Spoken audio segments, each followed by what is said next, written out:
So it seems like at this point, the 76ers are heading towards a free fall and a downward spiral. Last Friday, they lost to the Pacers. They were starting to turn things around now. I know they beat the Hornets last night, but it just seems like they can't get out of their own way. And B got hurt again. Now he's only just out for a week, but the biggest loss was Jared McCain. He was a huge piece for this roster, looking like a rookie of the year, where he was averaging 15 points a night, 46% from the field, and 38% from three. So that torn meniscus by Jared McCain is just one of the situations where you're like, man, Philly just cannot catch a break. And you could argue he's probably their third most important player because Paul George has not been that good this year. Let's be honest, he's been inconsistent. He was going on a rant about his relationship with Chris Paul in his podcast last week. It just seems like he's more focused on his podcast than being an NBA player right now. I know he played really well against the Hornets yesterday, 33 points. I think he shot 66% from the field and 65% from three.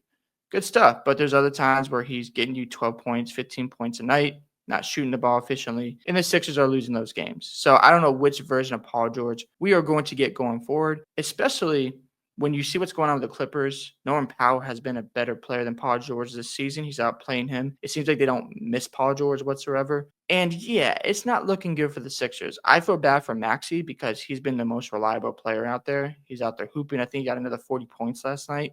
And, they do play the Hornets again, so that will help, get those stats for Paul George up, maybe his confidence up. And Embiid does come back next week or expected to come back. So maybe the Sixers can still turn things around.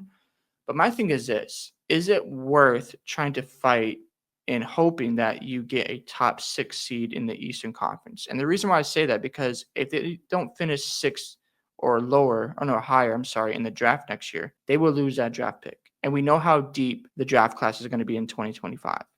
So if I'm Philly right now, I'm looking at the situation.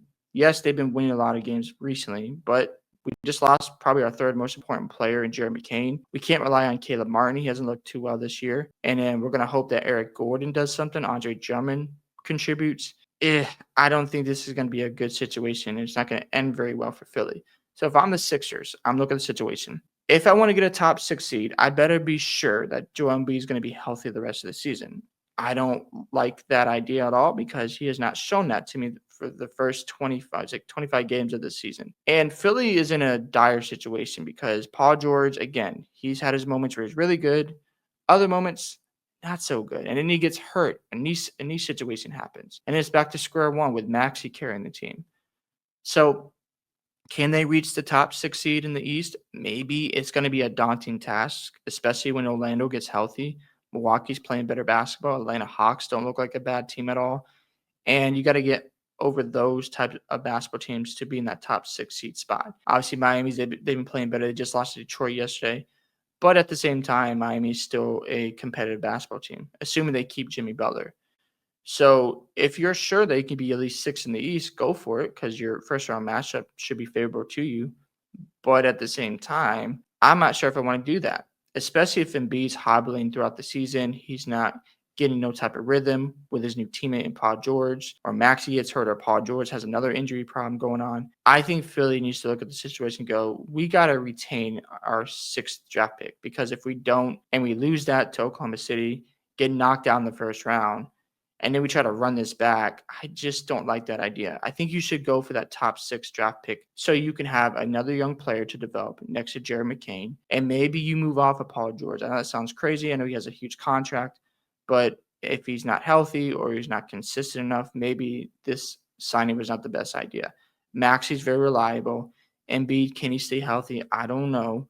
But we know when Embiid is healthy, he's a top 10 player in the NBA. I don't have him as my top 5 because, again, playoffs matter to me. He's had moments where he has not risen to the occasion. But I think for Philly, you got to just be honest with yourself. Should we push for that 6 seed? And if it's not worth it, then manage Embiid's minutes. Obviously, you can't just sit him out because you get penalized. But if I'm the GM of the Sixers and I'm looking at the situation, let's just say they beat the Hornets, Embiid comes back again, and Paul George is regressing. He's just back to getting you 15 points a night, not giving this outburst of like 30 points. Because if the Sixers are going to be in that top 6 situation, Paul George has to start averaging 25 to 30 points a night. I think his efficiency has not been good. That's why Jeremy McCain was such a huge loss, because he could make up for what Paul George wasn't doing. But now that he's out for probably the remainder of the season, it's just tough to see a situation where Paul George is going to step up and become a consistent basketball player because he hasn't been that all season. And that's their only hope because we know Max is going to show up. We know Embiid is going to show up, but can he stay healthy? The question is, can Paul George pick up the slack? He did yesterday, but we've seen him do this for a small stretch and then go back to regressing to getting you 15 points a night, where he's shooting 43% from the field. Paul George was supposed to come in and take the pressure off Embiid when he's either hurt or having an off night, and the same for Maxey. But when all three of your guys are not consistent, they're not staying healthy. Obviously, Maxey's been the most consistent, but you get what I'm saying. Maxey's can't be perfect every night. So Paul George was supposed to come in and help out with the scoring output, but when he's having bad nights and Max is having bad nights, that isn't good for the Sixers. I do think at some point that Paul George is going to step up and give you 25, 26 points a night because if you go through the regular season where Norman Powell is a better basketball player than you and the Clippers aren't missing a beat and they get Kawhi Leonard back and all of a sudden things are fine with the Clippers, that is not a good look for Paul George.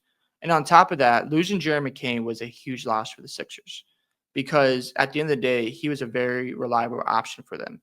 Now you got to rely on guys like Andre Drummond, Kyle Lowry, Eric Gordon to replace his production. That is not a good sign. I think he's a huge loss for the Sixers.